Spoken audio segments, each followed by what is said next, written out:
उद्बोधन के लिए उत्तराखंड के यशस्वी मुख्यमंत्री आदरणीय श्री पुष्कर सिंह धामी जी आपसे मुखाबिब होंगे। बाबा सिद्धबली की, सिद्धबली बाबा की, अमर बलिदानी चंद्रशेखर आजाद अमर रहे, अमर बलिदानी भवानी सिंह रावत अमर रहे, भवानी सिंह रावत अमर रहे। दुगड्डा में 3 दिवसीय इस मेले के शुभारंभ अवसर पर मंच पर आसीन अभी आप लोगों ने जिनका संबोधन सुना, आप सबकी बहुत ही कर्मठ और तेज तर्रार विधायक जो लगातार हुए हैं, मेरे मित्र आदरणीय दिलीप सिंह रावत जी, भारतीय जनता पार्टी के जिला हमेशा एक प्रेरणा का स्रोत हमारी वीरों की भूमि रही है। ये देवभूमि के साथ वीर भूमि भी है, चाहे वो स्वतंत्रता संग्राम की लड़ाई हो या फिर देश की सीमाओं की रक्षा हो। उत्तराखंड के वीर सपूतों ने अपने प्राणों की आहुति देकर हमेशा भारत मां के मान सम्मान को बढ़ाने का काम किया है। भारत माता को कभी उन्होंने झुकने नहीं दिया है, चाहे इंद्र सिंह गढ़वाली हो, गब्बर सिंह नेगी, वीर चंद्र सिंह गढ़वाली जैसे अनगिनत रणबांकुरों ने इस भूमि का गौरव बढ़ाने का काम किया है। इस भूमि में जन्म लेकर पूरे देश को गौरवान्वित करने का काम किया है। परंतु दुर्भाग्यवश पूर्ववर्ती सरकारों के कार्यकाल में हमारे कई स्वतंत्रता सेनानियों को भी उचित सम्मान नहीं मिल सका था, जिससे वे वास्तविक हकदार थे, जिससे आने वाली हमारी पीढ़ियां उनका स्मरण करती और उनके पद चिन्हों पर आगे चलती, देश समाज और राष्ट्र के लिए काम करती, प्रेरित होती, उस दिशा में उनको आगे बढ़ने की प्रेरणा मिलती। आज भी भारतीय स्वतंत्रता संग्राम के इतिहास में हमारे ऐसे कई वीर बलिदानी हैं जिनका नाम बहुत कम लोग जानते हैं, जिन्होंने अपना बहुत लंबा संघर्ष किया, देश को आजाद कराने में अपना बहुत बड़ा योगदान दिया। आज भी वो नाम लोगों के सामने नहीं आ पाए। आज आदरणीय प्रधानमंत्री मोदी जी के नेतृत्व में स्वतंत्रता संग्राम की ऐसी कई गौरवशाली गाथाओं का पुनः स्मरण कराने के लिए नई पीढ़ी उनके नामों को जाने, उनसे परिचित हो, उनके जीवन इतिहास को समझने का उनको मौका मिले चाहिए। कोई भूमि का कानून होना चाहिए। मुझे आप सबको बताते हुए खुशी हो रही है कि हमारी सरकार ने, भाइयों बहनों, आप सब लोग जिसकी मांग कर रहे थे लंबे समय से, जिसकी प्रतीक्षा बहुत सालों से थी, आप सबकी मांग पर 4 दिन पूर्व हुए विधानसभा सत्र के दौरान हमने भू कानून को सदन के अंदर, विधानसभा के अंदर पूर्ण बहुमत से पारित कर दिया है। अब हमारी जमीनों की यहाँ पर इस प्रकार की बंदरबाट नहीं होगी, इस प्रकार से खरीदारी नहीं होगी। ये कानून प्रदेश में अनियंत्रित रूप से जो भूमि खरीद बिक्री पर रोक लगाने के साथ साथ राज्य के मूल स्वरूप को भी सुरक्षित रखेगा।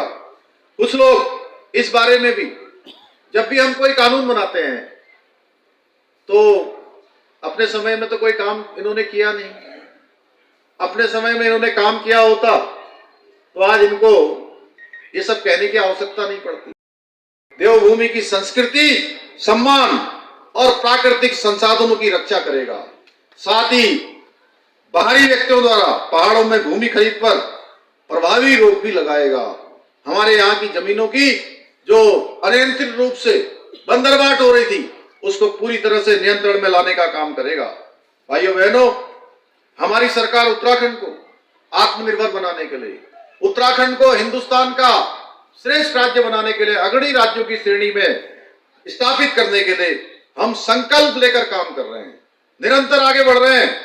आज राज्य के अंदर स्वास्थ्य का क्षेत्र हो, शिक्षा का क्षेत्र हो या तमाम प्रकार के संस्थान बनाने हो, इन सभी में अभूतपूर्व सुधारों के साथ साथ हम रोजगार और स्वरोजगार के क्षेत्र में नए अवसरों का सृजन करने का भी विशेष ध्यान दे रहे हैं, जिससे हमारे नौजवानों को, युवाओं को रोजगार मिले, हमारी माताओं बहनों को आज रोजगार स्वरोजगार से जुड़ने का अवसर प्राप्त हो, जिसके परिणाम स्वरूप आज हमारे प्रदेश के अंदर युवाओं को रोजगार देने से लेकर राज्य में स्टार्टअप और निवेश के अनुकूल वातावरण स्थापित करने में हम देश के अग्रणी राज्यों के रूप में उभर रहे हैं।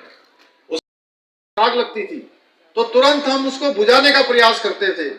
ऐसा लगता था कि ये आग जंगल में नहीं लगी है, बल्कि ये आग हमारे घर की ओर आ रही है। भाइयों बहनों, वो भाव हमारे अंदर फिर से आना चाहिए। उसमें हमको भी योगदान देना है, हमारे प्रशासन के लोगों को भी आग देना है, और जिस वन क्षेत्र में भी अब आग लगेगी वहां के वन विभाग के अधिकारियों की भी हम जिम्मेदारियां तय करेंगे। निश्चित रूप से आने वाले समय में हम इस दिशा में भी विचार कर रहे हैं। इसके अलावा जो आग लगाने वाले लोग हैं, किसी की संलिप्तता पाई जाएगी तो उनके खिलाफ भी गंभीर धाराओं में मुकदमा दर्ज होगा, और जो आग से नुकसान होगा उसकी भरपाई भी निश्चित रूप से उन लोगों से की जाएगी। और इसके लिए भी हम आवश्यक रूप से, जिस प्रकार से हमने यहाँ उत्तराखंड में यूसीसी कानून बनाया है, हमने नकल रोकने का कानून बनाया है, हमने भूमि सुधार के लिए कानून बनाया है, हमने धर्मांतरण रोकने के लिए कानून बनाया है, हमने दंगा रोकने के लिए कानून बनाया है, इसी प्रकार का कानून हम इसमें भी बनाएंगे। इसके अलावा मेरे देवभूमि के परिवारजनों पर आजकल एक बड़ी समस्या आ रही है। हमारे दिलीप रावत महंत जी यहाँ बैठे हैं, इनको मैं बहुत बधाई देना चाहता हूँ कि इन्होंने अभी 4 दिन पहले विधानसभा में पूरे प्रदेश के अंदर वनों में होने वाली समस्याएं और इन सब की चुनौतियों से वन्य जीव संघर्ष जो जिस प्रकार से चलता है, तमाम प्रकार की जो हम विकास के काम करना चाहते हैं, उन विकास के कामों में तमाम प्रकार के अधिनियम होने के कारण से जो रुकावटें होती हैं, उसके लिए अपना संकल्प लाकर संकल्प प्रस्तुत किया है। पूरी विधानसभा में इसकी चर्चा हुई है, और इसको हम विधानसभा में चर्चा होने के बाद भारत सरकार में भी बात करने वाले हैं, जिससे कि आने वाले समय में इस चुनौती से भी हमको, इसमें भी जो है हमको कहीं ना कहीं सहायता मिले। जो काम हमारे नहीं हो पाते उन पर भी ठीक से होगा। ऐसे जो नरभक्षी जीव हैं उनके बारे में जो भी कानूनी रूप से आप जो विधि सम्मत चीजें हैं उसको निश्चित रूप से करें, क्योंकि सबकी जान बचाना हमारे लिए बहुत प्राथमिकता है।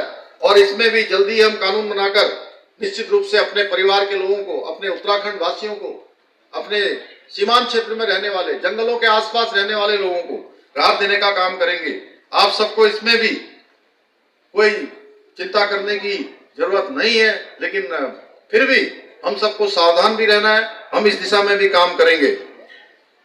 भाइयों बहनों, इस क्रम में आज दुगड्डा क्षेत्र के लिए भी, दुगड्डा क्षेत्र में एक आधुनिक बहुउद्देशीय भवन का निर्माण किया जाएगा, जिसमें तमाम प्रकार की गतिविधियां संचालित होंगी। आने वाले समय में इस क्षेत्र के विकास में यह भी एक काम बढ़ेगा। नगर पालिका अध्यक्ष एवं अधिकारी के सुचारू संचालन हेतु एक आधिकारिक वाहन की व्यवस्था भी यहाँ पर की जाएगी। शहीद भवानी सिंह रावत स्मृति स्थल पार्क का संरक्षण, सौंदर्यीकरण एवं पुनः निर्माण नगर पालिका प्रबंधन द्वारा सुनिश्चित किया जाएगा।